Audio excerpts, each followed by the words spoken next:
चला, good evening सगळ्यांना.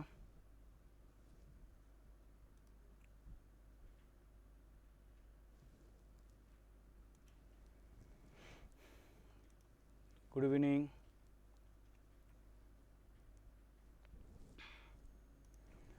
एकदा सगळ्यांनी मला कमेंट करून सांगा, माझा जो आवाज आहे तो तुमच्यापर्यंत क्लिअर येतोय का?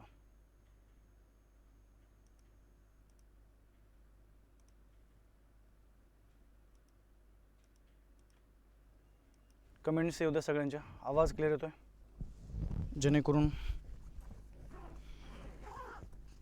जे सेशन आहे बघा, ते सेशन त्या ठिकाणी आपल्याला स्टार्ट करता येईल.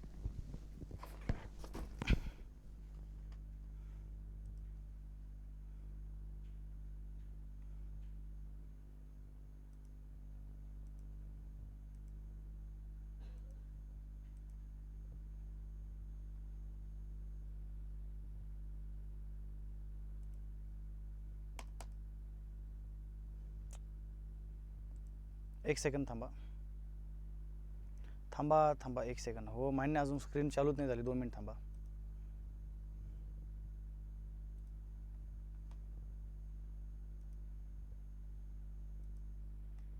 करतोय मी, स्क्रीन चालू करतोय. एक सेकंद फक्त. मला फक्त आत्ता सर्वांनी कमेंट करा, माझा आवाज तुमच्यापर्यंत क्लिअर पोहोचतोय?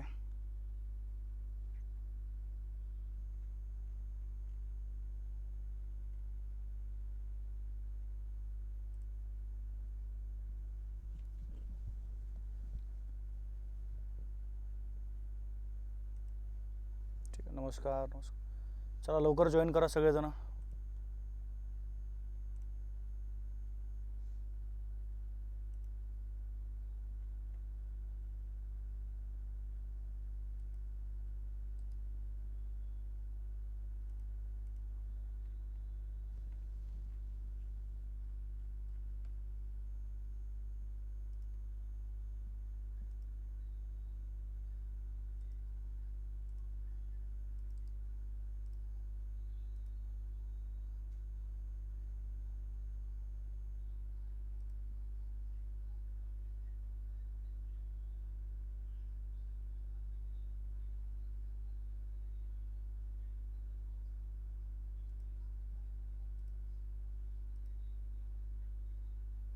ठीक आहे. यस.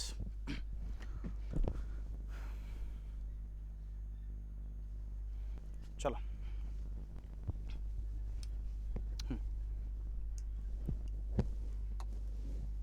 काय करा बघा, कालच्या तासामध्ये आपण जिथपर्यंत आलो होतो थोडंसं त्याच्या पुढं सरकण्याचा प्रयत्न करूया. आपल्यासाठी सगळ्यात महत्त्वाचा मुद्दा, काल मी तुम्हाला जे काही कंटेंट देत होतो, थोडासा अर्धा राहिला होता आपला, तो तसाच मागं नको राहिला. म्हणून काय करू बघा, आपण सुरुवातीला तो कंटेंट एकदा कंप्लीट करूया. ठीक आहे, म्हणजे स्टेप बाय स्टेप आपण त्या ठिकाणी मग पुढं सरकण्याचा प्रयत्न करूया. हे बघा, लक्षात ठेवताना सगळ्यांनी, बऱ्याचशा मुलांच्या मनामध्ये बरेचसे काही प्रश्न आहेत. 2 मिनिटांमध्ये मी सगळ्या प्रश्नांचे तुम्हाला आन्सर देतो बघा. ठीक आहे, आणि लगेच आपलं सेशन जे आहे ते सेशनला मी या ठिकाणी स्टार्ट करतो आहे. एक सेकंड.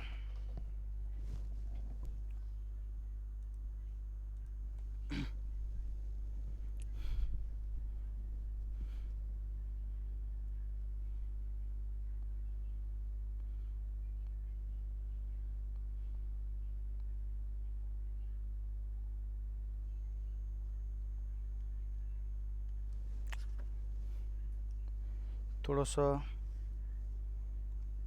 नेटवर्कचा पण इश्यू आहे. चलो.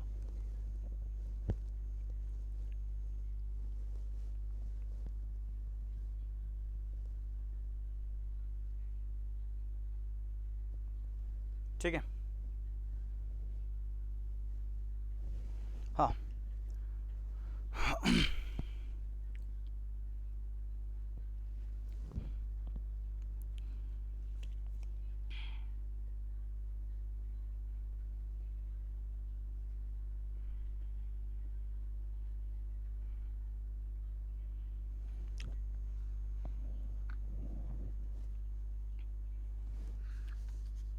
काल मला वाटतं जो प्रश्न आपण काल पाहिला होता बघा,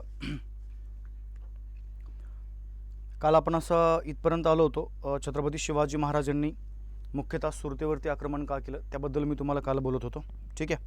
आणि त्याच्यानंतर जर आपण बघितलं बघा तर मग तिथं बरेचसे मुद्दे आपण कालच्या तासामध्ये कव्हर केले होते. जसं सुरतेवर आक्रमण का केलं तर त्याच्या पाठी मग आपण डायरेक्ट काय केलं तर बघा शिवाजी शिवाजी महाराजांचा पूर्णपणे जो इतिहास आहे बघा तो त्या इतिहासाला त्या ठिकाणी सुरुवात केली होती. मग आता पहिला मुद्दा हा आपला या ठिकाणी क्लिअर पाहिजे बघा की सरळ सरळ आपल्याला काय करायचं, छत्रपती शिवाजी महाराजांचा जन्म वगैरे ओके किंवा त्यांचे पाठीमागं जो इतिहास आहे तो पण आपण त्या ठिकाणी पाहिला, बरोबर आहे का. त्यांचे मूळ जे पुरुष आहेत बाबाजीराजे भोसले, त्यानंतर मालोजीराजे भोसले, ओके, विठोजीराजे भोसले, आदिलशाही सोडली, निजामशाही सोडली, नंतर आदिलशाही जॉईन वगैरे केली. ह्या सगळ्या गोष्टींचा आपण काल काय केलं बघा या ठिकाणी आढावा घेतलेला आहे. फक्त 1 मिनिटाचा वेळ द्या, थोडंसं नेटवर्कचा इश्यू येतो आहे त्यामुळे थोडंसं जरा अडचण येते. 1 सेकंद.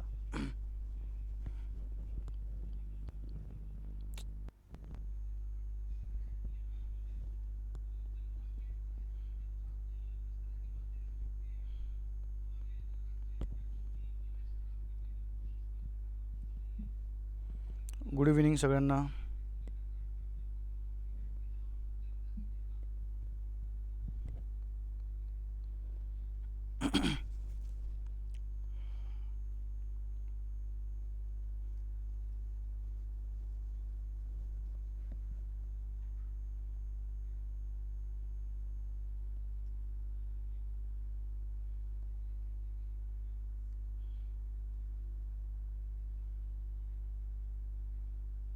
चलो थोडंसं 1-2 मिनटासाठी माझ्याकडे लक्ष द्या बघा. आता आपल्याला काय करायचं आहे, पाठ्यक्रम आपण या ठिकाणी सुरू केलेला आहे, PYQs पण आपल्या त्या ठिकाणी आता सुरू आहेत. पण 1-2 मिनटं माझ्या बोलण्याकडे प्रत्येकाने लक्ष द्या. आज गुरुवार आहे, मी काय करतो बघा शनिवार आणि रविवार थोडंसं माझ्या बोलण्याकडे प्रत्येकाने लक्ष द्या, कारण की आपल्याला काय करायचं आता थोडासा वेळ आपल्याकडे कमी आहे. काय करू बघा, पाठ्यक्रम जे आहे मला वाटतं मी 3रीचा पाठ्यक्रमाला या ठिकाणी सुरुवात केलेली आहे, बरोबर आहे. 4थी सॉरी परिसर अभ्यासाला आपली या ठिकाणी सुरुवात झालेली आहे. सुरुवातीचे 1-2 प्रकरणं आपण परिसर अभ्यासामधले पाठीमागं पाहिलेले आहेत. आता काय करू बघा, थोडंसं शनिवारचा वेळ आपल्यासाठी थोडा राखून ठेवू आपण आणि रविवार ह्या 2 दिवशी काय करू बघा थोडेसे मेगा सेशन आपण त्या ठिकाणी घेणार आहोत, शनिवार आणि रविवार. आणि मेगा सेशन घेऊन आपण काय करू बघा या 2 दिवसामध्ये आपण जवळजवळ पाठ्यक्रम जो आहे डायरेक्ट 99% मी तुमचा कंप्लीट करून देतो. मला काय करायचं लक्षात घ्या, बऱ्याचशा मुलांचं थोडंसं काय झालं बघा, नवीन बरेचसे मुलं जॉईन झालेत, प्रॉपर आपल्याला इन्फॉर्मेशन नाही आहे, त्यामुळे तुम्ही विनाकारण चर्चा करताय बघा. लक्षात घ्या काय सांगतो मी. म्हणजे पहिला मुद्दा असा आहे की ते व्हॉट्सअप ग्रुप आहे तुमचे 1-2, तुम्ही त्या ठिकाणी विनाकारण त्या व्हॉट्सअप ग्रुपवर काही पण मेसेज टाकताय, वेळेवर लेक्चर होत नाही वगैरे असं काहीतरी बोलताय. टाईम टेबल ऑलरेडी तुम्हाला मी दिलेलं आहे आणि पाठीमागे सांगितलं की आठवड्यातून फक्त 1 किंवा 2 वेळा तो टाईम टेबल मी डिस्प्ले करत असतो. रेग्युलर त्या ठिकाणी लेक्चर ठीक आहे, थोडंफार काही लेक्चर मागं पुढे होतात, कारण की साहजिक आहे दिवसभरामध्ये आपण जर 8-8, 9-9 तास या ठिकाणी जर लेक्चर घेतोय आपण. मला सांगा आता तुमचं डेली इंग्रजी सुरू आहे, मराठी सुरू आहे, बरोबर आहे का नाही, विज्ञान पण तुमचं सुरू आहे, GSचं पण हा सामाजिक शास्त्राचं लेक्चर सुरू आहे, गणित आहे, बुद्धिमत्ता आहे, मानसशास्त्राचं पण त्या ठिकाणी पाठीमागं तुमचा तो प्रॉब्लेम झाला तो मी सॉल्व्ह करून दिला. आता एवढे जर तुमचे रेग्युलर लेक्चर सुरू आहे तर तुम्ही माझ्या मते कंप्लेंट्स नाही करायला पाहिजे. ओके, वेळ कमी आहे आणि कंप्लेंट्समध्ये तुमचा वेळ त्या ठिकाणी तुम्ही घालू नका. हां, जर जेन्युइन जर प्रॉब्लेम आहेत तर डायरेक्ट मी तुम्हाला सांगितलं आहे, मला तुम्ही डायरेक्ट फोन करा. माझा नंबर डायरेक्ट मी तुमच्यापर्यंत दिलेला आहे बघा, 99 75 75 54 99. या नंबरवर तुम्हाला डायरेक्ट संपर्क साधा, काय अडचण नाही आहे. पण तुमचा प्रॉब्लेम काय पाहिजे बघा, जेन्युइन पाहिजे. तुम्ही काय सांगताय, तुम्ही म्हणजे फोन करून प्रॉब्लेम काय सांगताय सर की ह्या तसं नाही आहे. लक्षात घ्या, मी तुम्हाला अजून बी सांगतो, महाराष्ट्रामध्ये असं एकमेव नाव आहे बघा, ते म्हणजे बाळासाहेब शिंदे सर. आणि पूर्णपणे ही जी टीम आहे ही टीम तुम्हाला खूप कमी प्राईजमध्ये, खूप कमी फीसमध्ये एज्युकेशन त्या ठिकाणी आम्ही तुम्हाला प्रोव्हाइड करतो आहे. मला सांगा, ही जी फीस आपण त्या ठिकाणी तुमच्याकडनं घेतो आहे बघा 1999, या फीसमध्ये तुमच्या 2 बॅच आपण कव्हर करतो आहे, TET प्लस या ठिकाणी काय टेट. म्हणजे मला सांगा, आता जर दोन्ही बॅच आपण कव्हर करतोय आणि दिवसभरामध्ये मी सांगतो तुम्हाला, आता बघा इंग्लिशचं लेक्चर आहे, मराठी आहे, विज्ञान आहे, गणित आहे, बुद्धिमत्ता आहे, सामाजिक शास्त्र आहे, एवढे जर सर्व लेक्चर आपण दिवसभरामध्ये घेतोय तर एखादा अर्ध लेक्चर एखाद्या दिवशी जर मागं पुढं झालं ना त्याचा इश्यू नाही करायचा पोरांना, थोडंसं त्या गोष्टी समजून घ्यायच्या. ओके, तुमचे पेपर त्या ठिकाणी मी रेग्युलर तुम्ही बघा त्या टेस्ट विभागामध्ये जवळजवळ तुम्हाला मी 8 पेपर म्हणजे एक पेपर त्याच्यामध्ये दिलेले आहेत, ते तुम्ही चेक करून घ्या. काय बोललो मी, ते तुम्ही त्या ठिकाणी चेक करू शकता, बरोबर आहे का नाही. तर लक्षात ठेव, चला काय म्हणताय, टायमिंगनुसारच चालू आहे ना सर सगळं, काय बोलतो मी, टायमिंगनुसारच चालू आहे सर. काय अरे टायमिंगनुसारच चालू आहे ना पण. आणि तुम्हाला मी वारंवार सांगितलंय, आपण ऑनलाईनच्या माध्यमातून जोडलं गेलेलो आहोत. कधी कधी नेटवर्क इश्यू येतो, 5-10 मिनटं वेळ लागतो लेक्चर सुरू करायला. तर तुम्ही काय करता, तेवढंही पेशन्स ठेवत नाही, लगेच तुमचे भाडभाड त्या ठिकाणी कमेंट सुरू होऊन जातात. थोडंसं वेट करत चला मुलांनो, कारण की आपण ऑफलाईन नाही येतं. ओके, तर त्या गोष्टी थोडंसं होतात. चला असू द्या, काय अडचण नाही आहे. 2 मिनटं आता लक्ष द्या, कमी वेळ आपल्याकडे आहे. आणि आता मी हे 2 दिवस तुम्हाला जे बोललो मी, शनिवार रविवार, या 2 दिवसामध्ये मी पाठ्यक्रमावरती जरा जास्त भर देणार आहे मी. ओके, विशेष करून त्या ठिकाणी माझ्या विषयाचा लक्ष द्या. आता बघा, कालच्या लेक्चरमध्ये आपण जिथपर्यंत आलो होतो त्याच्या थोडंसं आपण पुढे सरकण्याचा प्रयत्न करूया. काही प्रश्न आपण या ठिकाणी घेतोय आणि छत्रपती शिवाजी महाराजांनी सुरतेवरती स्वारी का केली याच्याबद्दल मी तुम्हाला काल बोलत होतो. ठीक आहे, त्याचं आन्सर वगैरे जे आहे, थांब ना लगे काय म्हणताय, तुमचे कमेंट मी आता वाचणार नाही आहे. शनिवार रविवारचा टायमिंग आत्ताच सांगा म्हणताय ते. अहो हे तर करा तुम्ही, पहिलं सांगतो ना, थांबा ना मॅडम, जरा बी दम काढत नाही तुम्ही. ठीक आहे, बरं चला आता बाकी इतर कमेंट करू नका, आपण आपल्या मुख्य मुद्द्याकडे आता येतोय. चला, पहिला मुद्दा आपण जर पाहिलं बघा, तर सरळ लक्षात ठेवायचं आपल्याला काय करायचं आहे की छत्रपती शिवाजी महाराज यांच्याबद्दल काल तुम्हाला बऱ्यापैकी बोललेलो आहे मी. त्यांची वंशावळ वगैरे ती पण आपण या ठिकाणी पाहिलेली होती. आणि मग 1674 मध्ये त्यांनी काय केलं बघा, मराठा राज्य हे त्या ठिकाणी स्थापन केलेलं आहे. परंतु त्याच्या अगोदर जर आपण बघितलं, त्यांची काही त्या ठिकाणी कर्तबगारी आहे बघा, त्या ठिकाणी त्यांच्या काही मोहिमा आहेत. जसं आपण छत्रपती शिवाजी महाराजांचा जन्मकाल पाहिला होता. जन्म कधी आहे बघा, 19 फेब्रुवारी 1630 मध्ये या ठिकाणी काय झालं बघा, त्यांचा जन्म आहे शिवनेरी किल्ल्यावरती बघा, जुन्नर तालुका इथे त्यांचा जन्म झाला आहे, पुणे जिल्ह्यामध्ये. त्यानंतर बघा, शहाजीराजे भोसले वडील आहेत आणि जिजाबाई, ओके, राजमाता जिजाबाई हे त्यांच्या काय बघा आई होत्या, हे लक्षात ठेवू चला. त्यानंतर स्वराज्य स्थापनेची प्रतिज्ञा त्यांनी या ठिकाणी 1645 मध्ये घेतलेली आहे. आणि ही प्रतिज्ञा घेतल्यानंतर म्हणजे कुठे घेतली ते पण आपण बघितले. ओके, जे काही त्या ठिकाणी जुन्नरचा परिसर आहे बघा, त्याच्यामध्ये रायरेश्वराचं मंदिर आहे, त्या मंदिरामध्ये काय केलं बघा, तिथं त्यांनी ही प्रतिज्ञा घेतली होती. त्यानंतर सरळ आपण त्यांच्या काल ही जी काही आपण ज्याला म्हणूया राजमुद्रा आहे बघा, जी संस्कृत भाषेमधली आहे, त्याबद्दलही आपण काल बऱ्यापैकी बोललेलो आहोत. त्यानंतर प्रचंडगड त्यांनी जिंकून घेतला. ओके, प्रचंडगड जिंकून घेऊन काय केलं बघा, त्या गडाला एक नाव दिलं आणि ते नाव काल मी तुम्हाला सांगितले, ते म्हणजे कोणतं बघा, तोरणागड, हे त्या ठिकाणी प्रचंडगडाचं नाव आहे. ओके, त्यानंतर काल आपलं हे पण बोलणं झालं बघा, आठवा त्या ठिकाणी सरळ जुने जे डोंगर आहेत, जसा प्रचंडगड बघा, जुना किंवा डोंगर किंवा एखादा गड आहे. ठीक आहे, मग प्रचंडगड त्यांनी जिंकून घेतला आणि स्वराज्याचं तोरण बांधलं. म्हणून आपण काय केलं बघा, प्रचंडगडाला एक नाव दिलं आणि ते नाव लक्षात ठेवायचं काय त्या ठिकाणी, तोरणागड, बरोबर आहे. अजून लक्षात ठेवायचं थोडंसं आपण जर पुढे गेलो बघा, तर सरळ त्या ठिकाणी मुरंबा डोंगर आहे बघा. कोणता बोललो मी, मुरंबा डोंगर. हा मुरंबा जो डोंगर होता, या डोंगरावर त्यांनी काय केलं बघा, किल्ला बांधला आणि त्या किल्ल्याला त्यांनी नाव दिलेलं आहे या ठिकाणी राजगड. हा एक वेगळा भाग आपल्याला माहीत असणं आवश्यक आहे, जी स्वराज्याची काय बघा त्या ठिकाणी पहिली राजधानी होती, तो एक भाग लक्षात ठेवू चला. त्यानंतर आपण जर बघितलं बघा, रायरीचा डोंगर आहे. ठीक आहे, रायरीचा किल्ला म्हणा किंवा त्या ठिकाणी रायरीचा डोंगर म्हणा, या डोंगरावरती पण एक किल्ला नंतर बांधला गेला आणि त्या डोंगराला म्हणजे त्या किल्ल्याला नंतरच्या भागामध्ये एक नाव दिलं गेलं बघा, ते नाव लक्षात ठेवू चला, रायगड. अजून एक डोंगर आहे बघा, भोरप्या डोंगर. या भोरप्या डोंगरावरती प्रतापगड नावाचा जो किल्ला आहे, म्हणजे इथं तो किल्ला बांधला गेला बघा. म्हणजे सरळ हे आपण कालच्या तासामध्ये या ठिकाणी बऱ्यापैकी पाहिलं होतं. प्रचंडगडाचं नाव तोरणागड केलंय, मुरंबा डोंगर राजगड आहे, रायरीचा डोंगर रायगड आहे. ओके, आणि भोरप्या डोंगर काय बघा त्या ठिकाणी प्रतापगड आहे, जे आपलं काल बोलणं झालेलं आहे. त्यानंतर एक मोहिमेबद्दल आपण इथं बोलत होतो. ओके, त्यानंतर सरळ लक्षात ठेवतो बघा, 1659 मध्ये अफजल खानाचा वध केलेला आहे, तो एक वेगळा मुद्दा आपल्याला माहीत असणं आवश्यक आहे. अफजल खानाच्या वधाच्या वेळी या ठिकाणी छत्रपती शिवाजी महाराज यांच्यासोबत सरळ काही महत्त्वाचे मावळे होते, तेही आपण बोललोय. परंतु अफजल खानाचा वध ज्या किल्ल्याच्या खाली केलं, प्रतापगडात, लक्षात ठेवतो तो आहे बघा त्या ठिकाणी जावळीच्या खोऱ्यामध्ये आहे. आणि इथं तुम्हाला मगाशी बोललो होतो मी की हा जो तोरणागड आहे बघा, तो कानद नदीच्या खोऱ्यामध्ये आहे. तेवढं मात्र काय करा बघा, एक थोडासा तो पॉईंट नोट करत चला.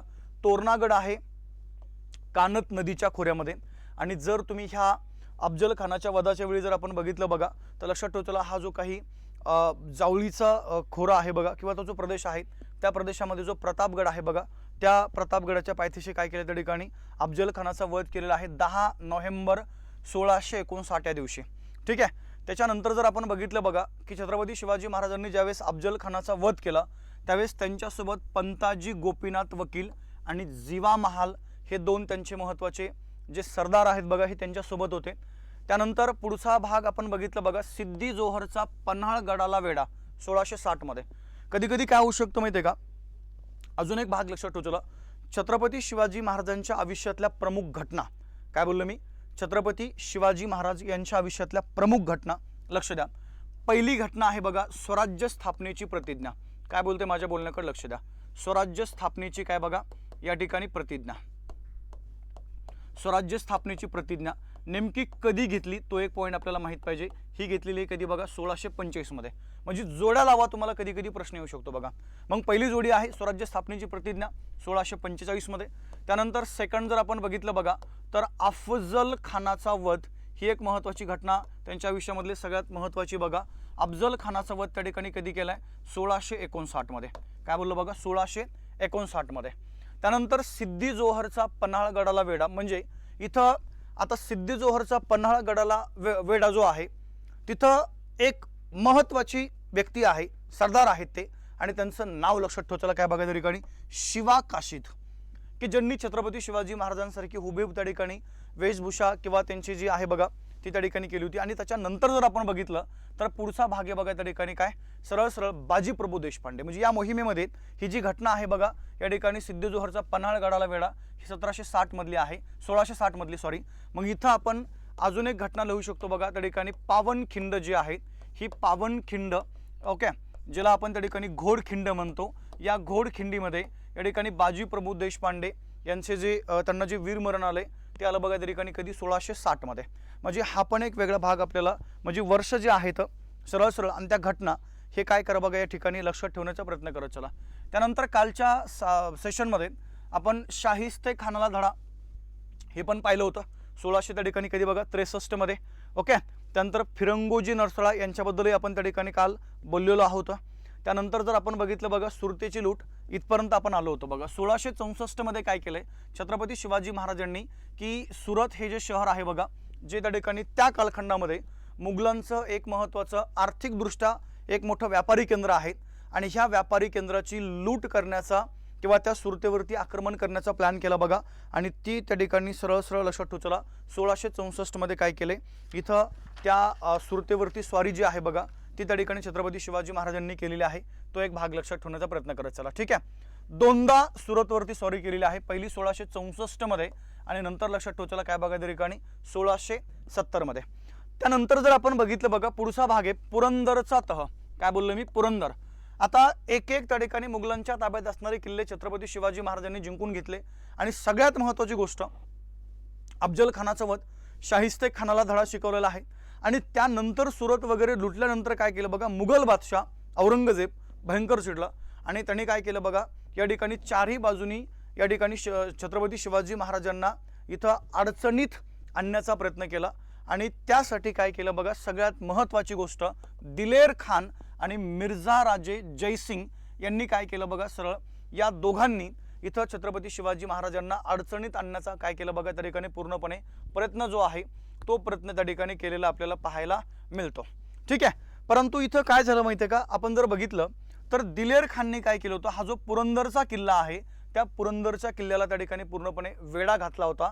आणि या पुरंदरच्या किल्ल्यामध्ये पुन्हा एक मोठे सरदार आहेत बघा ज्यांचं नाव लक्षात ठेवचला मुरारबाजी यांनी काय केलं बघा तो किल्ला त्या ठिकाणी पूर्णपणे शर्थीनं लढवलेला आहे, तो एक वेगळा भाग आपल्याला माहीत असणं आवश्यक आहे। आणि या लढाईमध्ये काय झालं बघा मुरारबाजी यांचा त्या ठिकाणी मृत्यू इथं झालेला पाहायला आपल्याला मिळतो। झालं काय बघा छत्रपती शिवाजी महाराज यांच्या जवळचे खूप जवळचे मावळे जसं बघा मुरारबाजी आहे, बाजीप्रभू देशपांडे आहे, शिवा काशीद आहे, ओके, म्हणजे असे शूरवीर एक एक मावळे त्या ठिकाणी त्यांना गमावणं हे दुःख या गोष्टी त्यांना जास्त झालं। आणि त्यामुळे काय केलं बघा त्यांनी थोडासा एक प्लॅन केला आणि तो प्लॅन असा आहे की मिर्झा राजे जयसिंग यांच्या मदतीनं डायरेक्ट मुघल बादशाह औरंगजेब यांच्यासोबत एक तह केला आणि तो तह लक्षात ठेवला तो म्हणजे कोणता बघा या ठिकाणी पुरंदरचा तह। काय बोललोय, पुरंदरचा तह. आणि या पुरंदरच्या तहाने काय केलं बघा, या ठिकाणी छत्रपती शिवाजी महाराजांनी औरंगजेब यांना सरळ सरळ स्वराज्यातले 23 किल्ले आणि 4 लाख होनाचा, होन म्हणजे त्या ठिकाणी काय बघा, एक करन्सी आहे बघा. जसं आज आपण रुपया करन्सी वापरतो तसं त्या कालखंडामध्ये, शिव कालखंडामध्ये होन एक करन्सी होती, चलन आपण ज्याला म्हणूया, चलन करन्सी. ओके, हा एक भाग लक्षात ठेवला. मग 4 लाख रुपये होनाचा प्रदेश काय केला बघा, या ठिकाणी मुघल बादशाला इथं देण्याचं मान्य केलेलं आहे. तो एक भाग लक्षात ठेवला. आणि सरळ सरळ जर आपण बघितलं बघा की यानंतर या तहाने अजून एक असं ठरवलं गेलं की जर मुघल बादशाला दक्षिण भारतामध्ये जर स्वारी करायची तर ती स्वारी करण्यासाठी काय करतील बघा, त्या ठिकाणी छत्रपती शिवाजी महाराज हे त्याला मदत करतील. आणि दुसरा एक भाग लक्षात ठेवला, या तहाची अजून एक अट आहे की आता छत्रपती शिवाजी महाराज यांनी खुद्द औरंगजेब यांची भेट घेण्याचा निर्णय काय केला बघा, या ठिकाणी घेतलेला आहे. हे 23 किल्ले आहेत. नावं तुम्हाला कधी येणार नाही आहेत, परंतु चला ठीक आहे, एक आता आपल्या समोर हे नावं आले, त्यामुळे आपण सरळ त्याच्यावरती एक नजर मारून घेऊया. सरळ अंकोला आहे, कहोज आहे, तुंग आहे, पळसगड आहे, भंडारगड आहे, मार्गगड आहे, रोहिडा किल्ला, विसापूरचा किल्ला, कर्नाळा, खिरदुर्ग, नंगगड आहे, पुरंदर आहे, त्यानंतर बघा मनोरंजनगड आहेत. हे सगळे त्या ठिकाणी 23 किल्ले काय झाले बघा, या सरळ पुरंदरच्या तहाने मुघल बादशाला त्या ठिकाणी दिले गेलेले आहेत. ओके, चला आता 2 मिनटं लक्ष द्या. बऱ्याचशा मुलांची अजून एक अडचण आहे बघा, PDF. 2 मिनटं अजून माझ्या बोलण्याकडे प्रत्येकाने लक्ष द्या, कारण की काय होतं बघा, आपल्याला प्रॉपर माहिती नसते, मग तुमचा गोंधळ त्या ठिकाणी उडून जातो. बघा, शिक्षक भरतीसाठी या ठिकाणी सामाजिक शास्त्रासाठी आवश्यक असणाऱ्या ज्या PDF आहेत त्यामध्ये प्राचीन इतिहास आहे. त्याच्यानंतर आपण जर बघितलं बघा, मध्ययुगीन भारताचा इतिहास आहे. त्यानंतर जर आपण बघितलं तर लक्षात ठेवायचं बघा, आधुनिक भारताचा इतिहास आहे. त्यानंतर भारताचा भूगोल आहे, भारताचा भूगोल. त्यानंतर महाराष्ट्राचा भूगोल. त्यानंतर आपण जर बघितलं बघा, जगाचा भूगोल. ओके, त्यानंतर पृथ्वीचा भूगोल. त्यानंतर जर आपण बघितलं बघा, राज्यघटना. ओके, त्यानंतर जर आपण बघितलं पंचायत राज. ह्या सर्व ज्या PDF आहेत, ह्या सर्व PDF त्या ठिकाणी तुम्हाला अवेलेबल आहेत. काय बोललो मी, अवेलेबल करून दिलेल्या आहेत. त्यासाठी तुम्हाला फक्त काय करायचं आहे, एक टेलिग्राम चॅनल जॉईन करायचं आहे. आणि त्या टेलिग्राम चॅनलचं नाव लक्षात ठेवचला, हिस्ट्री बाय अमोल सर. काय बोललो मी, हिस्ट्री बाय अमोल सर. हे जे टेलिग्राम चॅनल आहे बघा, ते तुम्ही सर्वांनी जॉईन करून ठेवा. इथं तुम्हाला सर्व प्रकारच्या ज्या PDF आहेत ह्या PDF त्या ठिकाणी तुम्हाला दिल्या जातील. ओके, चला काय म्हणताय, शिवराय चलन. हां, चला लक्ष द्या, इथं तुम्हाला ह्या सर्व त्या ठिकाणी PDF दिल्या जातील. आणि अजून एक वेगळा मला मुद्दा बोलायचा आहे की बघा, आता काय सांगतो माझ्या बोलण्याकडे लक्ष द्या बरं का. 25 तारखेच्या नंतर, म्हणजे 25 तारखेच्या नंतर 25 ते 30 दिवस हा जो मधला आपला वेळ आहे बघा, एक 7-8 दिवसाचा, 5-6 दिवसाचा. या 5-6 दिवसामध्ये राज्यघटना आणि पंचायत राज याच्यावर तुम्ही डायरेक्ट त्या ठिकाणी महासेशन तुमचे घेऊन टाकणार आहे. ओके, म्हणजे तुमचे सर्व विषय जे आहेत, सर्व विषय त्या ठिकाणी इथं कव्हर होऊन जातील. व्हॉट्सअप ग्रुपला PDF टाकल्या जात नाही मॅडम, त्याचं कारण लक्षात ठेवचला, 80-80, 90-90 MBची एक PDF आहे आणि ती व्हॉट्सअपला शेअर होत नाही. म्हणून टेलिग्राम आपण ऑप्शन निवडलेला आहे. इथं या आणि तिथून त्या PDF तुम्ही घेऊन टाका, चालेल. चला आता या थोडंसं पुढं आपण एक पॉईंट त्या ठिकाणी बघतोय बघा. हे 23 किल्ल्यांच्या बद्दल आपण या ठिकाणी बोललेलो आहोत. तुम्हाला कधी कधी परीक्षेमध्ये असाही प्रश्न विचारला जाऊ शकतो की खालीलपैकी कोणत्या तहाने छत्रपती शिवाजी महाराजांनी 23 किल्ले मुघल बादशाह औरंगजेब यांना दिले. तर आपला आन्सर पाहिजे बघा, या ठिकाणी पुरंदरचा जो तह आहे, या पुरंदरच्या तहाने काय बोललं, पुरंदरच्या तहाने काय बघा, त्या ठिकाणी हे जे किल्ले आहेत हे किल्ले त्या ठिकाणी सरळ मुघल बादशाला या ठिकाणी दिलेले आहेत. ठीक आहे, चला या थोडंसं पुढं. सेकंड मुद्दा, आता ज्या पुरंदरच्या तहाने काय ठरवतो बघा की मुघल बादशाह जे आहेत औरंगजेब यांची भेट त्या ठिकाणी घेतल्या जाईल. इथं पण तुम्हाला परीक्षेमध्ये प्रश्न विचारला जातोय बघा. पहिला मुद्दा, मुघल बादशाहची ज्यावेळेस भेट झाली त्यावेळेस मुघल बादशाहचा वाढदिवस कितवा होता हे तुम्हाला बऱ्याचदा वेगवेगळ्या परीक्षेमध्ये विचारलं गेलेलं आहे. त्यामुळं सरळ सरळ लक्षात ठेवचला.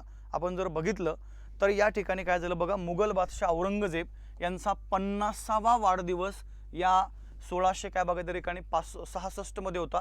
आणि या ठिकाणी छत्रपती शिवाजी महाराज जे आहेत हे काय झाले बघा, सरळ 5 मार्च 1665 मध्ये या ठिकाणी त्या मुघल बादशाह औरंगजेबची भेट घेण्यासाठी इथं आपण ज्याला म्हणूया त्या ठिकाणी भेटीसाठी राजगडावरनं निघाले आणि जवळजवळ 12 मे 1666 या दिवशी आपण जर बघितलं बघा तर मुघल बादशाह औरंगजेबचा जो 50वा वाढदिवस आहे त्या दिवशी काय झालं, त्यांची आणि मुघल बादशाहांची या ठिकाणी भेट झालेली आहे बघा, लक्ष द्या. म्हणजे राजगडावरनं निघाले कधी 5 मार्चला आणि 12 मेला काय झाले बघा त्या ठिकाणी ते आग्रा या ठिकाणी पोहोचले. परंतु तिथं आपण जर बघितलं तर लक्षात ठेवायचं बघा, त्या मुघल बादशाह औरंगजेबच्या दरबारामध्ये त्या ठिकाणी जे आपण ज्याला म्हणूया त्या कालखंडामधले जी बैठक व्यवस्था होती बघा, त्या बैठक व्यवस्थेमध्ये थोडंसं छत्रपती शिवाजी महाराजांना पाठीमागं बसवलं गेलं. अजून एक भाग लक्षात ठेवायचा, ह्या भेटीमध्ये छत्रपती शिवाजी महाराज यांच्यासोबत त्यांचे मोठे पुत्र छत्रपती संभाजी महाराज हे पण होते. हा एक पॉईंट नोट करत चला.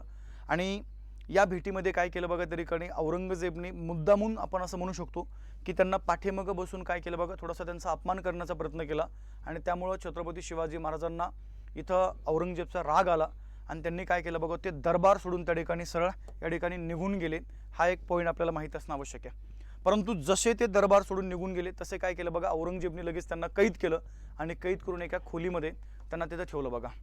परंतु एकंदरीत आपण जर बघितलं तर मोठ्या चतुरीने की मोठ्या शिताफीने काय केलं बघा, इथं छत्रपती शिवाजी महाराजांनी सरळ त्या ठिकाणी 19 ऑगस्ट 1666 रोजी काय केली बघा, त्या आग्र्याहून स्वतःची सुटका जी आहे ही सुटका त्या ठिकाणी करून घेतली. तो एक वेगळा पॉईंट आपल्याला माहीत असणं आवश्यक आहे. ओके, मेन घटना लक्षात ठेवत चला बघा. आग्रा भेट कधी झालेली आहे त्या ठिकाणी 12 मे 1666 मध्ये आणि त्यांची आग्र्याहून सुटका त्यांनी कधी करून घेतली तर 19 ऑगस्ट 1666 मध्ये ही सुटका काय केली बघा, यांनी त्या ठिकाणी करून घेतलेली आपल्याला पाहायला मिळत आहे. अजून एक महत्त्वाची एक त्यांचे सरदार आहेत बघा, तानाजी मालुसरे नावाचे या ठिकाणी सरदार आहेत. जर आपण बघितलं बघा तर तानाजी मालुसरे यांचा संदर्भ किंवा यांचं आपण जर बघितलं तर हे वर्ष लक्षात ठेवतो काय बघा, 1670 हे त्यांचं वर्ष आहे.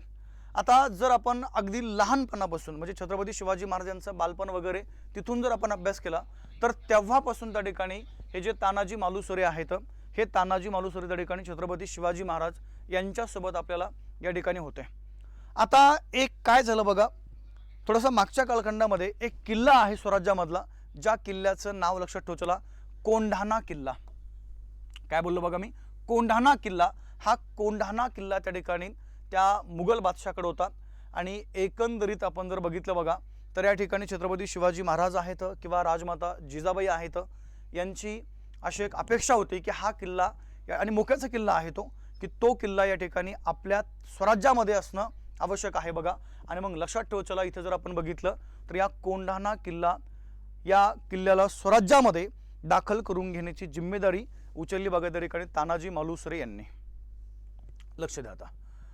परंतु या किल्ल्याचा एक किल्लेदार आहे बघा, ज्याचं नाव लक्षात ठेवता त्या ठिकाणी उदयभान नावाचा एक सरदार आहे तो मुघलांचा.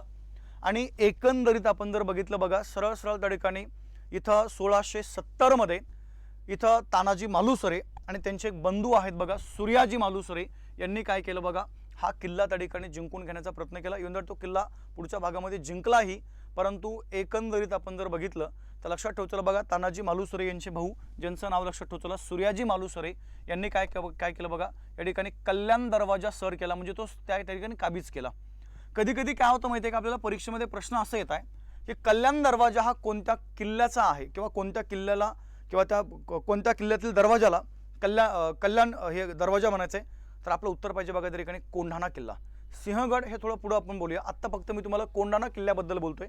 मग आता पहिला भाग लक्षात ठेवायला काय झालं बघा, कोंढाणा किल्ला सर करत असताना तानाजी मालुसरे आणि उदयभान यांच्यामध्ये जोरदार त्या ठिकाणी लढाई झाली आणि या लढाईमध्ये एक आपण ज्याला म्हणूया दुःखद घटना अशी झाली बघा की तानाजी मालुसरे यांचा त्या ठिकाणी काय झाला, मृत्यू झाला. आणि यांचा मृत्यू झाल्यामुळे छत्रपती शिवाजी महाराज हे खूप दुःखी झाले, संपूर्ण स्वराज्य दुःखी झालं. आणि इथे एक वाक्य काय केलं बघा छत्रपती शिवाजी महाराजांनी उच्चारलं आणि ते वाक्य असं आहे, गड आला. गड म्हणजे किल्ला, गड आला पण या स्वराज्यातला एक आपण ज्याला म्हणूया त्या ठिकाणी सिंह म्हणजे तानाजी मालुसरे हे गेले. म्हणजे सरळ एक गोष्ट लक्षात ठेव चला, इथे एक त्यांचं स्टेटमेंट महत्त्वाचं आहे बघा, गड आला पण त्या ठिकाणी काय सिंह गेला. हे जर तुम्हाला विचारलं तर आपल्याला ते कुणा संदर्भात हे वाक्य आहे तर ते सांगता आलं पाहिजे बघा. कुणा संदर्भात त्या ठिकाणी तानाजी मालुसरे यांच्या संदर्भात काय बोलतो थोडंसं माझ्या बोलण्याकडं या ठिकाणी लक्ष द्या. मी तुम्हाला आत्तापर्यंत काही व्यक्तींच्या बद्दल बोललोय. जसं बघा सरळ त्या ठिकाणी शिवा काशीद खूप महत्त्वाची व्यक्ती आहे, खूप मोठे सरदार आहेत. त्यानंतर अजून एक सरदार बघा इथं कोंढाणा किल्ल्यावरती ज्यांचं त्या ठिकाणी धारतीर्थ पडले बघा ते आहेत तानाजी मालुसरे. आणि त्या घोडखिंडीमध्ये जे धारतीर्थ पडले बघा त्यांचं नाव लक्षात ठेवला बाजी प्रभू देशपांडे. नावं लक्षात ठेवला. कधी कधी तुम्हाला इथं प्रश्न येऊ शकतो. आणि ज्यावेळेस या कोंढाणा किल्ल्यावरती बघा तानाजी मालुसरे यांचा मृत्यू झाला त्यावेळेस छत्रपती शिवाजी महाराज यांनी स्टेटमेंट त्या ठिकाणी उच्चारलं, गड आला पण सिंह गेला. आणि त्यांनी काय केलं बघा त्याच वेळी त्या किल्ल्याचंही नामकरण केलं आणि त्या किल्ल्याला या ठिकाणी एक नाव दिलं बघा. आणि ते नाव लक्षात ठेवलं सरळ सरळ त्या ठिकाणी सिंहगड किल्ला नाव दिलं. काय बोललं बघा सिंहगड किल्ला. म्हणजे एक एक पॉईंट आपल्याला या ठिकाणी माहीत असणं आवश्यक आहे. कधी कधी काय होतं माहिती आहे का तुम्हाला डायरेक्ट ह्या किल्ल्यांचे जुने नावं आणि नवीन नावं जर विचारले तर आपल्याला त्या ठिकाणी हे नावं जे आहेत हे नावं सांगता येणं आवश्यक आहे म्हणजे आहे. ओके चला मग आता इथे एक नाव अजून ॲड करतो मी आणि ते नाव आहे बघा कोंढाणा किल्ला. काय बोललो मी कोंढाणा किल्ला. आणि या कोंढाणा किल्ल्याचं जे दुसरं नाव आहे बघा आता ते नाव आपण त्या ठिकाणी देऊया त्याला सिंहगड म्हणूया. काय बोललो बघा सिंहगड. हे नावं लक्षात ठेव. चला ठीक आहे सरळ सरळ बघा प्रचंडगडाचं नवीन नाव तोरणागड, मुरंबा डोंगर राजगड, रायरीचा डोंगर रायगड, भोरप्या डोंगर प्रतापगड आणि कोंढाणा किल्ला पुढचं नाव त्या ठिकाणी काय दिलं बघा त्याला सिंहगड नाव दिलंय. डायरेक्ट जोड्या लावा असा प्रश्न असतोय. आणि जर असा जर प्रश्न आला तर हा प्रश्नाचं उत्तर किंवा ह्या ज्या जोड्या आहेत ह्या जोड्या त्या ठिकाणी तुम्हाला लावता येणं आवश्यक आहे म्हणजे बघा त्या ठिकाणी आहे. ठीक आहे चला या थोडंसं पुढं तानाजी मालुसरेंच्या नंतर आपल्याला पुढची एक घटना पाहिजे बघा त्या ठिकाणी शिवराज्याभिषेक जो 1674 मध्ये काय केलं बघा त्यांनी केलेला आहे. सरळ 1674 मध्ये या ठिकाणी ज्यावेळेस पूर्ण स्वराज्यामध्ये विशेष करून त्या ठिकाणी मराठा पुणे सुपे पूर्णपणे जो भाग आहे या भागामध्ये पूर्णपणे शांतता या ठिकाणी आता पसरलेली आहे, पूर्ण प्रजा सुखी आहे. त्यावेळेस काय केलं बघा छत्रपती शिवाजी महाराजांनी एक निर्णय घेतला आणि तो निर्णय आहे त्या ठिकाणी मराठा साम्राज्याची स्थापना करण्याचा. आणि तो दिवस तो क्षण त्या ठिकाणी आला आणि 1674 मध्ये काय केलं बघा यांनी एक स्वराज्य स्थापन केलं आणि त्या स्वराज्याला नाव दिलं स्वराज्य म्हणजे स्वतःचं राज्य एक नाव दिलं मराठा साम्राज्य. नाव काय दिलं बघा त्या ठिकाणी मराठा साम्राज्य असं त्या स्वराज्याला या ठिकाणी नाव दिलेलं आहे. तो एक वेगळा मुद्दा आपल्याला माहिती असणं आवश्यक आहे. आणि या स्वराज्याची म्हणजे मराठा साम्राज्याची स्थापना करून ते त्या साम्राज्याचे पहिले छत्रपती बनले. आणि पहिली राजधानी काय केलं बघा त्यांनी या मराठा साम्राज्याची कोणती केली या ठिकाणी सरळ सरळ ही जी राजगड आहे बघा तिला त्या ठिकाणी सरळ पहिली राजधानी म्हणून इथं आपण ज्याला म्हणूया त्या शहराला तो दर्जा जो आहे बघा तो त्या ठिकाणी दिलेला आहे. ठीक आहे म्हणजे त्या किल्ला आपण ज्याला म्हणूया राजगड. ठीक आहे या गडावरून त्या ठिकाणी स्वराज्याचं पहिलं प्रशासन वगैरे हे त्यांनी चालवलेलं आहे. तो एक वेगळा पॉईंट आपल्याला माहीत असणं आवश्यक आहे. ठीक आहे आणि शेवटी जर आपण बघितलं बघा कधी कधी काय होतं माहिती आहे का तुम्हाला तारीख येते बघा छत्रपती शिवाजी महाराजांनी जे काही शिवराज्याभिषेक आहे किंवा राज्याभिषेक त्या ठिकाणी कधी करून घेतला तर सरळ सरळ लक्षात ठेवला 6 जून 1674 साली काय केलं बघा या ठिकाणी सरळ जे काही राजगड आहे तिथून त्यांनी काय केलं बघा आपला जो राज्याभिषेक आहे तो त्या ठिकाणी केलेला आहे. तो एक भाग लक्षात ठेवला. परंतु एक आपण ज्याला म्हणूया एक व्यक्ती म्हणजे एक त्या ठिकाणी त्या कालखंडामधले खूप मोठी त्या ठिकाणी एक व्यक्ती आहे बघा ज्यांचं नाव जर आपण बघितलं हे जे नागा भट्ट आहेत यांनी काय केलं बघा हा राज्याभिषेक त्या ठिकाणी केलेला आहे. परंतु त्यांनी जो राज्याभिषेक केला त्याच्यामध्ये काही तांत्रिक अडचणी आल्या होत्या त्यामुळे बऱ्याचशा गोष्टी त्या ठिकाणी स्किप झाल्या होत्या. म्हणून काय झालं बघा पुन्हा एकदा त्यांनी 24 सप्टेंबर 1674 साली काय केले इथे एक नाव लक्षात ठेवतो बघा नित्यलपुरी यांच्याकडनं पुन्हा त्या ठिकाणी राज्याभिषेक करून घेतला. ठीक आहे म्हणजे पहिला राज्याभिषेक नागा भट्ट यांनी केला 6 जून 1674 आणि पुढे 24 सप्टेंबर 1674 काय बघा त्या ठिकाणी नित्यलपुरी यांच्याकडनं तो राज्याभिषेक करून घेतलेला आहे. ठीक आहे आणि राज्याभिषेक करून घेऊन काय केलं बघा पुन्हा एक मोहीम त्यांनी आखली कर्नाटक मोहीम 1600 या ठिकाणी 74 मध्ये. पहिला एक भाग लक्षात ठेवला. कधी कधी तुम्हाला परीक्षेमध्ये असाही प्रश्न येतो की छत्रपती शिवाजी महाराजांनी राज्याभिषेक झाल्यानंतर पहिली मोहीम कुठं आखली तर लक्षात ठेवला कुठं आहे बघा त्या ठिकाणी कर्नाटकमध्ये ही पहिली मोहीम आखलेली आहे. हा एक वेगळा भाग आपल्याला या ठिकाणी माहीत असणं आवश्यक आहे म्हणजे आहे. ठीक आहे चलो या थोडंसं पुढं आता बघा जर कर्नाटकबद्दल जर आपण बघितलं बघा या ठिकाणी छत्रपती शिवाजी महाराज यांचे एक बंधू आहेत ज्यांचं नाव लक्षात ठेवायला काय त्या ठिकाणी सरळ सरळ व्यंकोजी राजे. यांच्याकडे काय होतं माहिती आहे का, पहिल्यापासून त्या ठिकाणी कर्नाटक भागाची जहागीरदारी जी आहे ती त्या ठिकाणी दिली होती.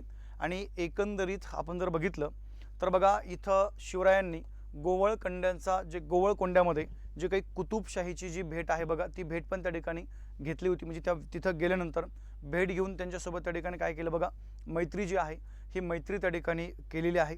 तो एक भाग आपल्याला माहीत असणं आवश्यक आहे. जिंजीचा किल्ला वगैरे तिथे त्यांनी भेटी दिल्या. म्हणजे सरळ सरळ कर्नाटक मोहीम या ठिकाणी काय करा बघा, लक्षात ठेवण्याचा प्रयत्न करत चला.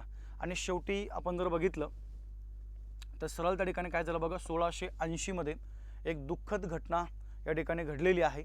आणि ती दुःखद घटना अशी बघा की या ठिकाणी काय झालं, छत्रपती शिवाजी महाराज यांचा या ठिकाणी जो मृत्यू आहे तो मृत्यू त्या ठिकाणी झालेला आपल्याला पाहायला मिळतो बघा. ठीक आहे. आता ह्या मेन घटना त्यांच्या आयुष्या संदर्भातल्या जर तुम्हाला परीक्षेमध्ये जर विचारल्या तर त्या घटना आपल्याला सांगता येणं आवश्यक आहे बघा. त्यानंतर आपण जर बघितलं तर पूर्णपणे हे जे काही मराठा राज्याचं प्रशासन आहे हे नेमकं कशा प्रकारे चालवलं जात होतं त्याच्यावर जर तुम्हाला परीक्षेमध्ये जर प्रश्न विचारला तर लक्षात ठेवायचं बघा काय केलं होतं. छत्रपती शिवाजी महाराजांनी पूर्णपणे हे जे मराठा राज्य आहे या मराठा राज्याचे एकूण त्या ठिकाणी 4 भागामध्ये काय केलं होतं बघा, विभाजन केलं होतं. किती भागामध्ये बोललोय मी, 4 भागामध्ये. म्हणजे 4 भाग कोणते बघा, एक आहे उत्तर कोकण ते पुणे प्रदेश. काय बोललो मी, उत्तर कोकण ते पुणे प्रदेश. आणि या प्रदेशाचा प्रमुख बनवलं बघा त्या ठिकाणी मोरोपंत पिंगळे यांना. काय बोललो मी, मोरोपंत पिंगळे. त्यानंतर बघा पुणे ते धारवाड म्हणजे कर्नाटकचा प्रदेश. ठीक आहे. इथं दत्ताजी वाकनीस यांना तिथलं प्रमुख बनवलं. त्यानंतर दक्षिण कोकण ते बघा बदनूरचा प्रदेश, तो पण कर्नाटकमधलाच आहे. अण्णाजी दत्तो यांना तिथलं प्रमुख बनवलं. आणि मैसूर ते तमिळनाडू इथला जो प्रदेश आहे बघा तिथं सरळ सरळ हरजी महाडिक ओके यांना काय केलं बघा, तिथलं जे काही प्रमुख आहे हे प्रमुख त्या ठिकाणी बनवलेलं आहे. म्हणजे सरळ सरळ जर आपण बघितलं की यांनी काय केलं बघा, स्वराज्याचे एकूण त्या ठिकाणी 4 भागामध्ये विभाजन करून त्या 4 भागामध्ये काही प्रमुख अधिकाऱ्यांना या ठिकाणी नियुक्त केलेलं आहे. आणि आत्तापर्यंत तुम्हाला बऱ्याचदा वेगवेगळ्या एक्झाममध्ये हे नावं जे आहेत हे नावं त्या ठिकाणी विचारले गेलेले आहेत. त्यामुळे तुम्हाला यांच्याबद्दल ही माहिती या भागामध्ये असणं आवश्यक आहे म्हणजे आहे. ओके चला, मग कोणत्या भागामध्ये नेमकं कोणते अधिकारी नेमले आणि पहिला मुद्दा ते भाग कोणते आहेत ते लक्षात ठेवण्याचा प्रयत्न करत चला. सरळ जर आपण बघितलं, ठीक आहे, सरळ जर आपण त्या ठिकाणी जर बघितलं बघा, उत्तर कोकण ते पुणे प्रदेश मोरोपंत पिंगळे, पुणे ते धारवाड प्रदेश दत्ताजी वाकनीस, दक्षिण कोकण ते बदनूर प्रदेश अण्णाजी दत्तो, मैसूर ते तमिळनाडूचा प्रदेश हरजी महाडिक आपल्याला माहिती असणं आवश्यक आहे. त्यानंतर बघा शिवरायांचं हे जे काही अष्टप्रधान मंडळ आहे तो एक वेगळा भाग लक्षात ठेवण्याचा प्रयत्न करत चला. मग या अष्टप्रधान मंडळामध्ये जे पदं होते बघा आणि त्या पदानुसार जे त्यांचं काम आहे ते कामं आपल्याला माहीत असणं आवश्यक आहे. ही व्यक्ती त्या ठिकाणी वेळोवेळी बदललेले आहेत अधिकारी, परंतु पद आणि त्यांचं काम हे मात्र आता कंपल्सरी तुम्हाला वेगवेगळ्या परीक्षेमध्ये विचारलं जात आहे बघा. मग या ठिकाणी राज्याचा प्रमुख किंवा जो व्यक्ती आहे बघा पेशवा किंवा प्रधान, त्याचं काम आहे बघा त्या ठिकाणी राज्य कारभार चालवणे. त्यानंतर एक दुसरं पद आहे ते अमात्य नावाचं पद आहे. अमात्य आहे बघा त्या ठिकाणी राज्याचा जमा खर्च पूर्णपणे पाहणे, जे जमा खर्च आहे तो पूर्णपणे पाहणे हे काम कोणाचं बघा त्या ठिकाणी अमात्य आहे. सेनापती म्हणजे बघा त्या ठिकाणी सैन्याचे नेतृत्व करणारा व्यक्ती. पंडितराव म्हणजे धर्माचे काम करणारा व्यक्ती. त्यानंतर न्यायाधीश म्हणजे बघा न्यायदान करणारा व्यक्ती. सचिव म्हणजे सरकारची आज्ञापत्र वगैरे जे आहेत त्या पूर्णपणे ते पाहणारा व्यक्ती. मंत्री म्हणजे बघा पत्रव्यवहार सांभाळणारा व्यक्ती. आणि सुमंत म्हणजे काय बघा परराज्याशी संबंध ठेवणारा व्यक्ती. काय बोलतो, ठीक आहे. म्हणजे सरळ सरळ जर आपण बघितलं तर एकंदरीत पहिला भाग लक्षात ठेवायचा बघा, अष्टप्रधान मंडळामधले हे जे त्या ठिकाणी पदं आहेत आणि पदानुसार या ठिकाणी जी काही कामाची विभागणी केली होती ती आपल्याला माहीत असणं आवश्यक आहे. पेशवा किंवा प्रधान यांचं काम आहे राज्यकारभार चालवणे. अमात्याचं काम आहे बघा त्या ठिकाणी राज्याचा जमा खर्च पाहणे. सेनापतीचं काम आहे सैन्यांचे नेतृत्व करणे. आणि मग पहिले जे पेशवा त्या ठिकाणी नियुक्त केले बघा छत्रपती शिवाजी महाराजांनी, ज्यांचं नाव लक्षात ठेवचला मोरो त्र्यंबक पिंगळे. आता वास्तविकतेमध्ये लक्षात ठेवचला पेशवा हे पद त्या कालखंडात नव्हतं बघा, तिथं प्रधान असं बोललं जायचं. खऱ्या अर्थानं पेशवा पदाची निर्मिती ही पुढच्या भागात झालेली आहे, परंतु त्या समकक्ष पद आहे ते म्हणजे कोणतं बघा, प्रधान. मग कोणते व्यक्ती आहे ते मोरो त्र्यंबक पिंगळे. अमात्य जे आहेत बघा, पहिले अमात्य नाव लक्षात ठेवचला रायचंद्र निळकंठराव मुजुमदार. सेनापती आहेत बघा हंबीरराव मोहिते. पंडितराव आहेत मोरेश्वर पंडितराव. न्यायाधीश आहेत बघा निराजी रावजी. सचिव आहेत अण्णाजी दत्तो. मंत्री आहेत बघा दत्ताजी त्रिंबक वाकनीस, आणि सरळ सरळ सुमंत म्हणून काय केलं बघा रामचंद्र त्रिंबक डबीर यांची त्या ठिकाणी नियुक्ती केलेली आहे। हे पहिले अष्टप्रधान मंडळ आपल्याला माहीत असणं आवश्यक आहे। बऱ्याचदा परीक्षेमध्ये या अष्टप्रधान मंडळावरती आपल्याला प्रश्न आलेले आहेत बघा।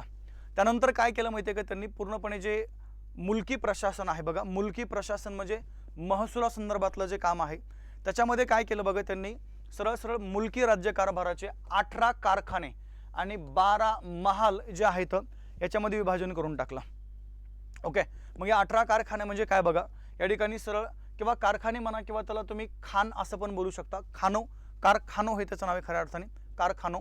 मग बघा 18 कारखानो कोणते कोणते आहेत, एक खनिज खाना, शहद खाना, जवाहीर खाना, ओके, फरम खाना, अंबर खाना, तोप खाना, म्हणजे सरळ सरळ जर आपण बघितलं तर हे सगळे डिपार्टमेंट होते बघा जे आपल्याला माहीत असणं आवश्यक आहे। ठीक आहे, फक्त इथं नावं लक्षात हे जर तुम्ही लक्षात नाही ठेवलं तर आपल्याला काय करायचं बघा, हे 18 कारखानो आणि 12 महाल आपल्याला माहीत असणं आवश्यक आहे। म्हणजे आहे बघा पोते महल आहे, दरुणी महल आहे, पागा महाल आहे, छबिना महाल आहे, ओके, सौदागिरी महाल आहे, इमारत महाल आहे, कोठी थाला वगैरे हे नावं काय करा त्या ठिकाणी जर परीक्षेमध्ये विचारले आपल्याला ते माहीत असणं आवश्यक आहे म्हणजे आहे बघा। ओके, त्यानंतर काय केलं बघा पूर्णपणे हे जे स्वराज्य आहे या स्वराज्याची विभागणी काय केली बघा त्यांनी सरळ सरळ प्रांतामध्ये केली बघा। कशामध्ये बोललो त्या ठिकाणी, प्रांतामध्ये। त्यानंतर प्रांताची विभागणी ही केली बघा या ठिकाणी सुभ्यामध्ये। कशामध्ये केली बघा त्या ठिकाणी, सुभ्यामध्ये। त्यानंतर आपण जर बघितलं तर सरळ बघा या ठिकाणी असे 14 प्रांत काय केले छत्रपती शिवाजी महाराजांनी निर्माण केले होते। त्यानंतर जर आपण बघितलं सुब्याचा विभागणी करून काय केलं बघा त्या ठिकाणी सुब्याचा प्रमुख म्हणून सुभेदार किंवा देशाधिकारी हे एक नवीन पद निर्माण केलं। त्याच्या मदतीला कारकून किंवा मुजुमदार हे पण त्या ठिकाणी लोक होते बघा। ठीक आहे, म्हणजे एकंदरीत आपण जर बघितलं पुन्हा काय केलं बघा सुभ्याची विभागणी केली पूर्णपणे या ठिकाणी महालामध्ये। हा एक भाग आपल्याला माहीत असणं आवश्यक आहे। आणि महालाचा प्रमुख त्या ठिकाणी कोण होता बघा, हवालदार आहे। तो एक भाग आपल्याला प्रॉपर लक्षात ठेवायचा। म्हणजे सरळ सरळ जर आपण बघितलं बघा प्रांत आहे, प्रांताच्या खाली त्या ठिकाणी सुभा आहे, या सुब्याच्या खाली जर आपण आलो बघा या ठिकाणी महाल आहे। हे सिक्वेन्स आपल्याला माहीत असणं आवश्यक आहे। जर तुम्ही बघितलं मग महालाच्या खाली जर आपण गेलो बघा या ठिकाणी परागणा आहे। ओके, या परागण्याचा प्रमुख अधिकारी देशमुख आहे आणि नंतर परागण्याच्या नंतर खाली गाव आहे आणि गावाचा प्रमुख व्यक्ती काय बघा त्या ठिकाणी पाटील किंवा कुलकर्णी आहेत। आता सरळ हे स्ट्रक्चर लक्षात ठेवायला कसं आहे बघा, म्हणजे विभागणी आणि प्रमुख अधिकारी बघा। आता स्वराज्य जे आहे स्वराज्याचा प्रमुख अधिकारी ज्यांचं नाव लक्षात ठेवायला छत्रपती प्रमुख आहेत। त्यानंतर प्रांताचा प्रमुख अधिकारी बघा त्या ठिकाणी सर कारकून आहे। त्यानंतर सुभ्याचा प्रमुख अधिकारी सुभेदार किंवा देशाधिकारी आहे। त्यानंतर बघा महालाचा प्रमुख अधिकारी हवालदार आहे।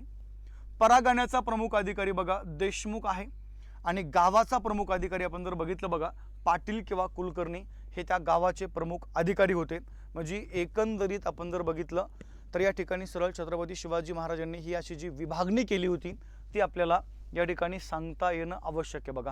ठीक आहे, त्यानंतर 2 प्रकारचे कर त्या कालखंडामध्ये वसूल केले जात होते।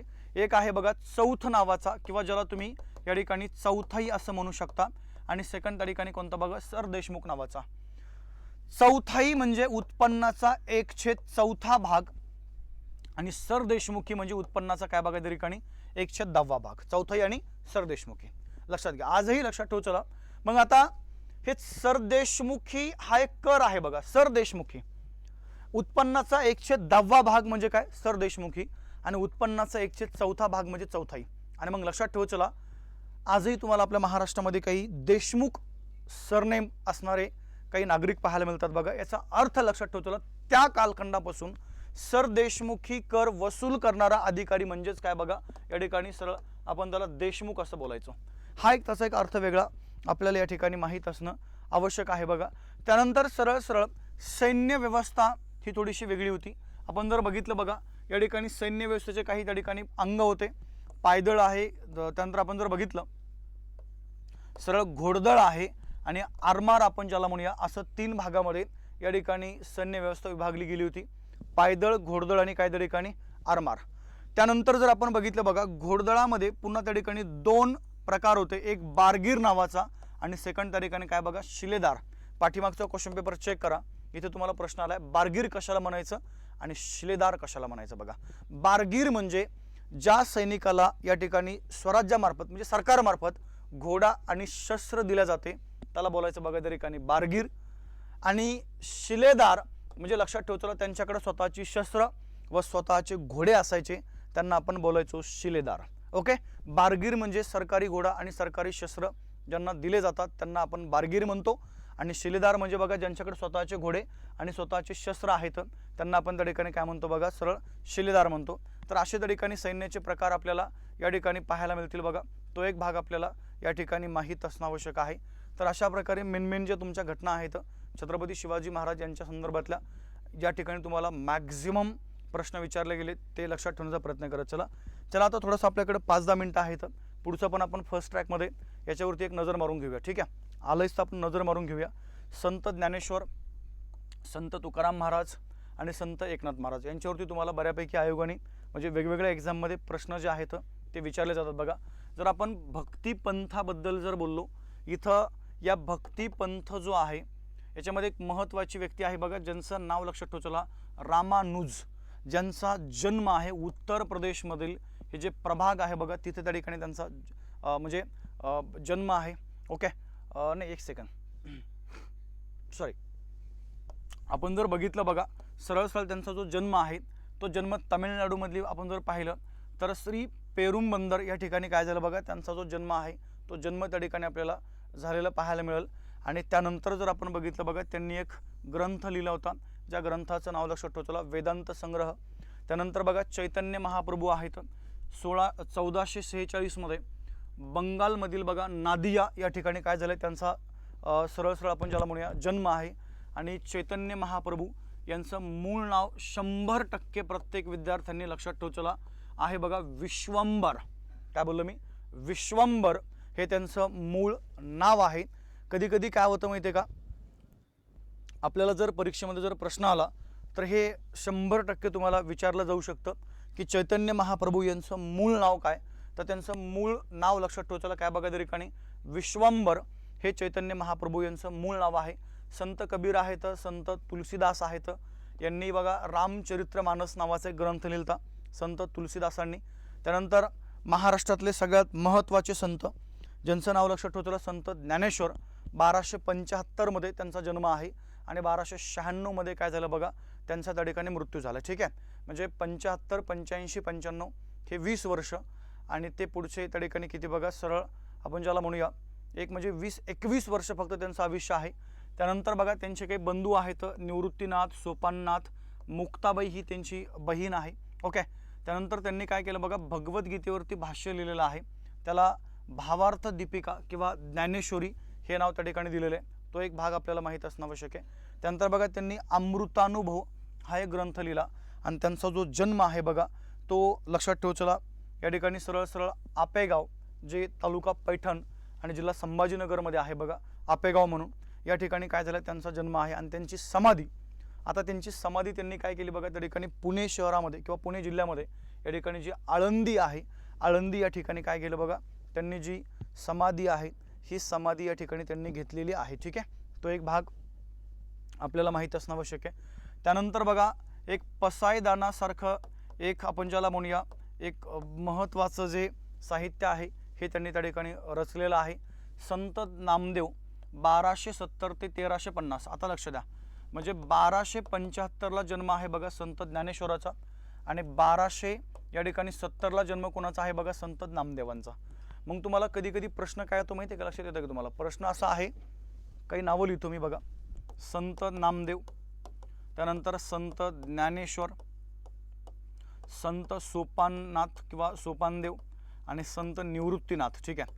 आता एकंदरीत आपण जर बघितलं बघा समकालीन आहेत सगळेजण मग तुम्हाला इथंच प्रश्न असतो बघा समकालीनवरती तर हे नावं काय करा प्रत्येकाने लक्षात ठेवण्याचा प्रयत्न करत चला. संत नामदेवांचं मूळ नाव आहे बघा नामदेव दामाशेट्टी रेळेकर. काय बोलले दामाशेट्टी रेळेकर हे त्यांचं मूळ नाव आहे. जन्म आहे 26 ऑक्टोबर 1270 मध्ये नरसी जिल्हा हिंगोली आणि समाधी 1350 मध्ये काय केलं बघा पंढरपूर या ठिकाणी त्यांनी समाधी घेतलेली आहे. आणि संत नामदेव जे आहेत हे त्या ठिकाणी सरळसं बघा जातीने शिंपी होते. हा एक वेगळा भाग आपल्याला जर विचारलं तर ते सांगता येणं आवश्यक आहे.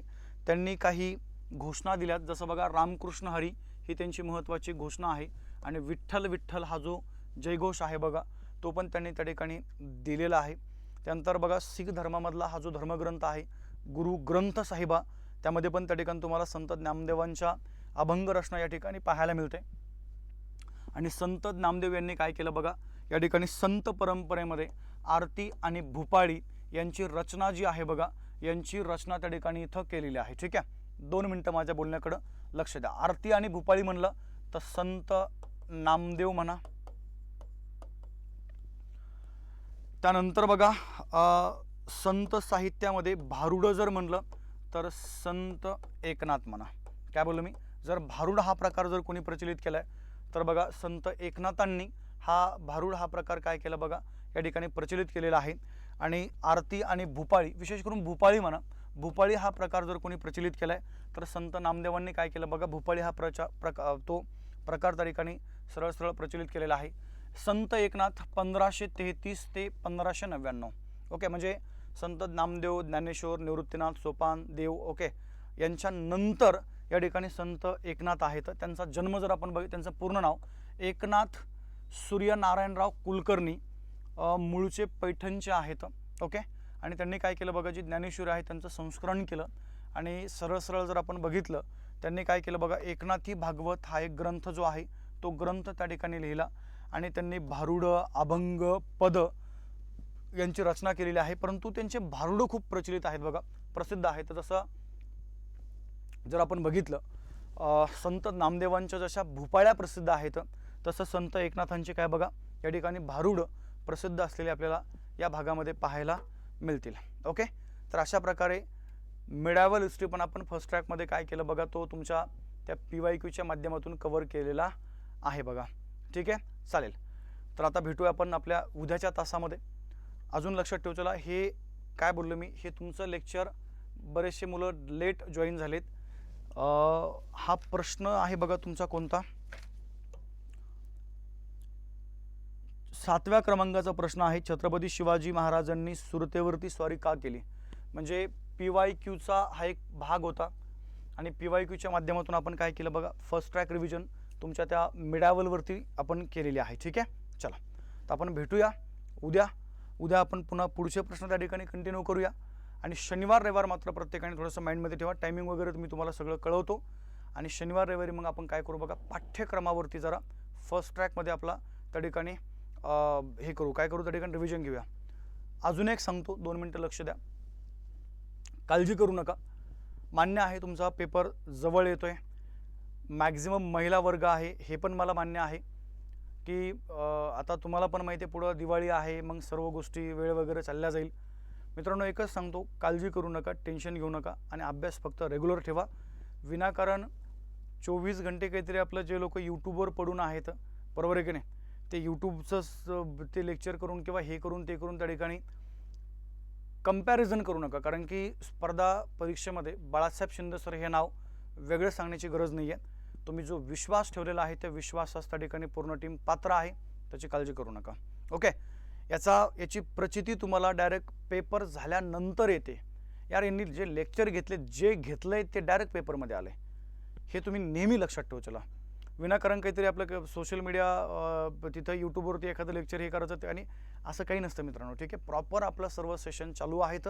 फक्त तुम्हाला मगाशी बोललो आहे मी, जो व्हॉट्सअप ग्रुप, तुमच्यापैकी बरेचसे विद्यार्थी व्हॉट्सअप ग्रुपला अजून पण जॉईन झालेले नाही आहेत, त्याला आता मी काही करू शकत नाही. ओके, अनाऊन्समेंटमध्ये लिंक टाकलेली आहे, वाटलं तर आता डबल मी टाकून देतो, तिथून तो सर्वांनी काय करा, जॉईन करा. ठीक आहे, काळजी करू नका, अभ्यास करा, पूर्णपणे टीम तुमच्या सपोर्टला आहे. आणि येणारा जो रविवार आहे बघा, 2 मिनटं लक्ष द्या, जो रविवार आहे येणारा, या रविवारी पुन्हा त्या ठिकाणी एक तुमची मी टेस्ट घेतोय पूर्ण पेपरवरती. पेपर 1, पेपर 2 फुल पेपर असणार आहे, याची टेस्ट होईल आपली रविवारी. टायमिंग वगैरे मी तुम्हाला सगळं कळवतो, अजून वेळ आहे. गुरुवार आहे आज, शुक्रवार शनिवारमध्ये आहे, तर रविवारी आपला पेपर होऊन जाईल, काळजी करू नका. ओके, आणि शनिवार रविवार मात्र मी पाठ्यक्रमावरती जरा जास्त भर देणार आहे, त्यामुळे त्या पाठ्यक्रमासाठी सगळ्यांनी काय करा बघा, रेडी राहा. ठीक आहे, व्हॉट्सअप ग्रुपची लिंक, त्या आपला जो कोर्स आहे 181 नंबरचा, त्याच्या अनाऊन्समेंटमध्ये मी टाकून देतो. चालेल, एक 5-10 मिनटामध्ये हे लेक्चर सोडलं की लगेच तुमची लिंक टाकून देतो. थांबूया मित्रांनो, भेटू आपण उद्या. तोपर्यंत सर्वांना जय हिंद, जय महाराष्ट्र, शुभ दिवस.